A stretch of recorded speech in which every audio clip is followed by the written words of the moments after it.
This is Sean with Troxel Services. So we're going to replace the throttle cable of a mini skid steer. The type of skid steer this is a CRT 23. It's an AGT Chinese made model. Let me explain what happened here. So the throttle cable looks like this. If you have one of these, you'll know kind of what it does. And the throttle cable should go up and down after you spin it. Well, what I had done was probably didn't use it properly, and over the course of about 5 usage hours, this actual cable in here twisted. And so if you're experiencing it, it's really loose and it's not working anymore. It only costs about 25 bucks to buy a replacement throttle cable. We got ours off of Amazon, and today we're going to be replacing it, and we want to show you a few steps in the process. First thing we did was we had to take off the old screw and connections and bolt to the throttle cable function here, and that just allowed us to take this out. The second thing that we did was we had to trace out, and we'll show you in just a minute, we had to trace out how to get to the bottom side of this component here to loosen up the cable. So we're going to go on the other side real quick and take a look at what that looks like. So you'll trace the throttle cable to be right in this section here. This is your choke, and then this is your throttle cable. So this is the cable that needs to be replaced completely. It wasn't just the top part that was broken, it was the cable itself. So we have to replace the whole cable. And this cable ran, the way you'll see it in yours is it ran right through here, and then there's a little screw that tightens this. And this is the actual throttle wheel, or whatever they call this, to basically increase engine strength and airflow. And so that is what this is affecting. So it originally was kind of tucked away in here and scooted underneath this little clamp as well. So it's going to be in there in some fashion like this. And so the first thing you need to do is take, what we use is just a stubby Phillips screwdriver. Take your stubby Phillips screwdriver, come in here, loosen it up. I don't want to loosen it up all the way because I don't want to lose the screw. So I loosen it up enough to where I can take out this cable. And so we're going to now take out the cable. All right, we've now completed that part. We're leaving this in here for the new cable to come in. It's all ready to go. Use the same stubby screwdriver to loosen this up so that we can lift this up, and then we had to use a Phillips or a regular flathead, and that allowed it to eventually push that out because it just was kind of lodged in there. And so we wanted to push out from there. So now we have this loose cable right here. And this loose cable, now we know where it traces to, and now our next steps are to feed the new cable through and then tie it all back together. What we're going to do is, we see this old one right here, and I'm going to gently pull this through and kind of pay attention to the path. Pretty easy to do that. So this is the old one, just like that. The new one's right here. So I'm going to start by feeding this through here. I'm going to feed it enough, and then I'll go to the other side and kind of get it into the spot that we really want it. And I'm going to leave it just like that because I can move everything else in the proper spot. And then we will bring it through.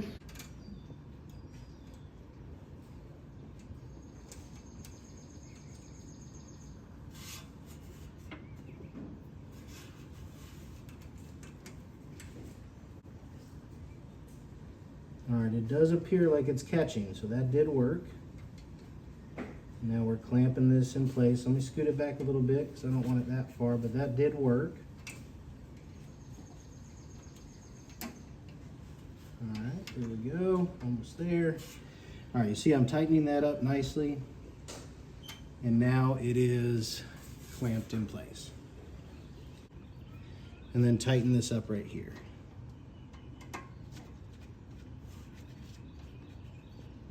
Okay, so we're nice and tight there. A couple components here. The goal is to get this to go through here, and then we're going to tighten this down and adjust it a bit to get it flush. On the back side, here's what it looks like. So you have a washer, you have a nut, and on the back side, this has to loop in here. So it's going to be hard to see exactly what he's doing, but he's reaching up in there and kind of feeling for everything. And I might have to hold the other side, but you can kind of see the angle he's coming at. You might be able to do it from this side as well. So just do whatever works. But I'm going to hold this side, and then Seth is going to clamp this down from the other side and tighten this up. We can tighten it up even more with sockets and wrenches later, but I can already feel it getting tightened up. So he got there pretty good. That keeps this stable. That was the point of that. Right. We just need to get the desired level from the bottom. So if we want it to be tighter, then I need to loosen it up from the bottom a little bit. Right. Yeah. So, and that's also why these teeth probably help, because it'll really cling down, and then like Seth is saying, we can just tighten it from the top here, and these teeth are kind of embedding on the other side. Okay, so now we need to do the next piece, which is here. And so again, we'll worry about zip tying this in a minute, but the goal is to get this now connected up. I've got it. All right, so we fed that piece through as well, and I can actually see. First, he's got to connect up that little wire to the notch. So Seth, was that easy to do, or do we need to adjust? I've got it. Right Okay. there. Yeah. So once I get it hooked, now I'm pulling on the slack from over here on this side. Right. To hug it up there. So now I've just got to get the nut to catch on the bolt. Yeah, so he was adjusting the cable on this side just to make sure everything is snug before he does the final tightening of everything. This is extra. Yeah.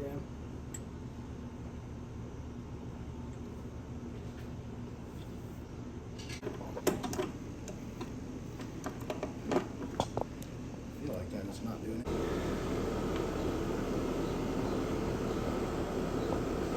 All right, I've got this all the way down, so that's the position we want it at if we're going to test the throttle cable out. So I have this all the way down, and we could bring this down further, but it should be okay like this. I have this all the way down, because the way this works is, as you loosen this up, this increases your throttle.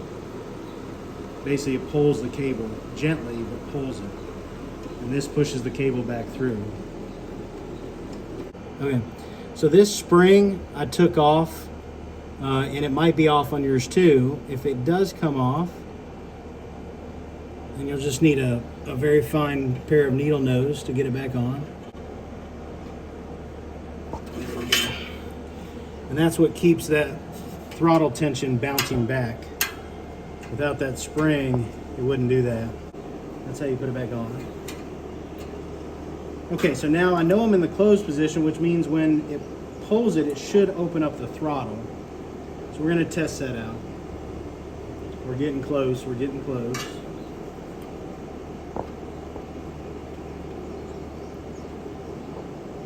Okay, so tighten that back up. This is tight here, that's tight here. We may do something with this, but it's also okay just hanging there like that for now.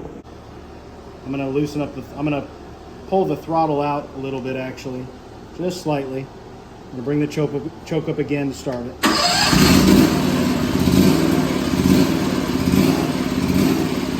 It's already low throttle, which is what we expect. Low throttle. Now let's see if this works.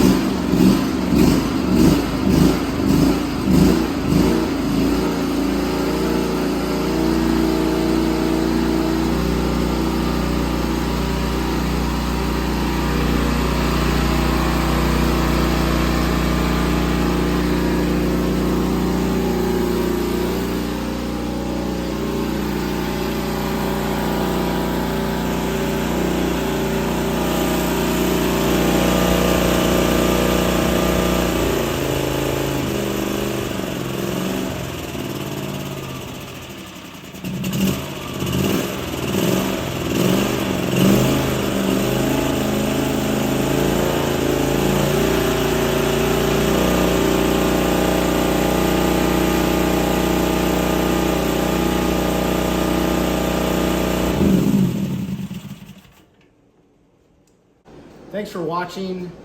This is a new machine for us. If you have something similar or this type of skid steer, we may post some stuff in the future. Let us know that you like it. Liking the video, give us some comments. And if you want to stick around, I'm also going to show you a few other things related to this CRT 23. So stay tuned for that. All right, so here are a few other things that we've learned on our mini skid steer, the CRT 23. So I know that it's been difficult to get the drain plug. It's a metal drain plug for the hydraulic fluid to drain. So let me show you how we were able to get that plug undone for those of you that are wanting to change out the hydraulic fluid. The drain plug is located right underneath where the hydraulic fluid is filled, right below the machine itself. So let me show you what that looks like. So this here is the drain plug, and you can see it's an Allen wrench, and I don't know what size, apologize, but once you find the right size, you want an Allen wrench that is shaped something like this, which is a normal shape for it. And then of course, you have to make sure you know which way you're going, lefty-loosey, right? So that means I want to spin it this way. But oftentimes from the manufacturer, it is really difficult to get off just by hand power. And so what you can do is grab a pipe, and a pipe, this is almost too big, but you can get any type of pipe like this, maybe even a PVC pipe that's super, super thick, thick wall PVC pipe, something that fits right over the end. And basically that's what's called persuasion. And then I'm going to use that to open up this plug. All right, so now that I have the pipe on there and I've got it in the right spot, I'm just going to give a little extra persuasion now. Here we go. That almost sounded scary, but that means that we just loosened it up enough. And so now I'm going to come back, now that I loosened it up that way, and now I'm able to loosen it up just by hand. So I want you, let's see if we can look underneath here now a little bit. Now I can just loosen it up like normal, able to be opened up. Of course, if I keep going, it's going to drop some hydraulic fluid all over the place. So we don't want to change out the hydraulic fluid right now. Just want to show you how you can get this off without just using a regular Allen wrench. I know there's probably other tools. There's probably an insert for an impact wrench you can use to get this off as well. But if you just have regular tools, just use a pipe for persuasion, and that will take off this plug. And then when you put it back on, just hand tighten it. Don't make your job harder next time you have to do it. Just hand tighten it to where it's maybe not so strong next time. So I'm just hand tightening it back on. Let's say I just replaced the hydraulic fluid and we're good to go. Now, one thing to note is there's one more of these right on the back, which is to drain the gas. It's gonna be hard to see it from this angle, but it looks exactly the same as this, and that can be used if you ever needed to, for some reason, completely drain your gas tank to get a bunch of debris out or something along those lines. Okay, so just to recap, we got this for $5,300. You can get these for anywhere between $5,000 and $7,000 or $8,000. We got this from a private seller for $5,300. It's hard to beat that. And then we got a Titan attachment for pallet forks.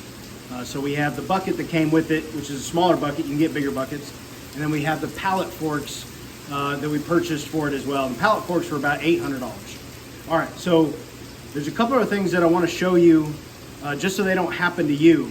These are kind of crazy, to be honest.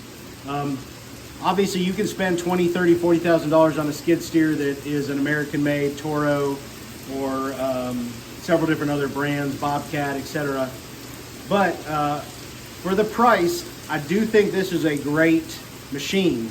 But here are some things that are just kind of odd that you wouldn't expect to happen. So one of them is I'm going to lower this hydraulic down for the bucket so we can open up the front here. And you see this right here where there's supposed to be an outlet for the exhaust.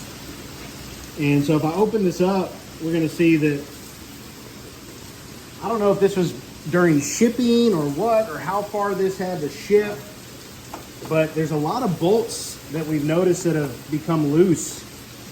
And one of them that was in particular concerning, and one of our employees noticed it. I'm so thankful they noticed it because I didn't have any clue. Is look at this right here. The exhaust from this right here, the muffler, is literally just hitting the sidewall here. I'm gonna get a glove. So notice this is just kind of dangling.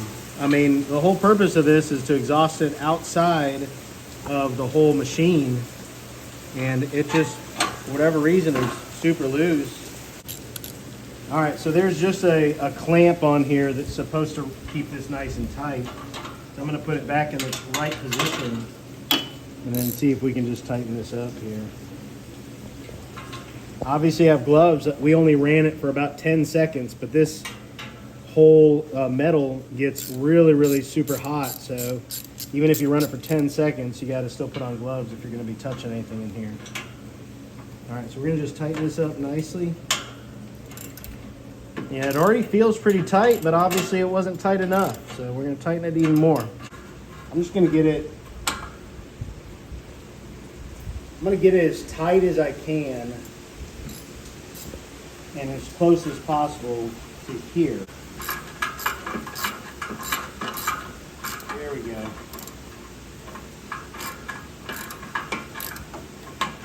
And just pinch it. Come on. There we go. All right. We had to loosen it up and then move the clamp closer to where it pinches the existing pipe, because this is just a extension pipe right here. So it has to clamp on. Now this isn't moving as much. And so it's properly coming on the outside of the machine. This is going to reduce the heat in here, which is critical. So it's very important. Just one thing to notice on the CRT 23 is that there's some loose bolts. So just inspect it. We've noticed it on a couple of the levers as well. Just some loose bolts. Other than that, it's a great machine. All right, thank you so much for watching. Please like and subscribe if you like this type of content. Stay tuned for more.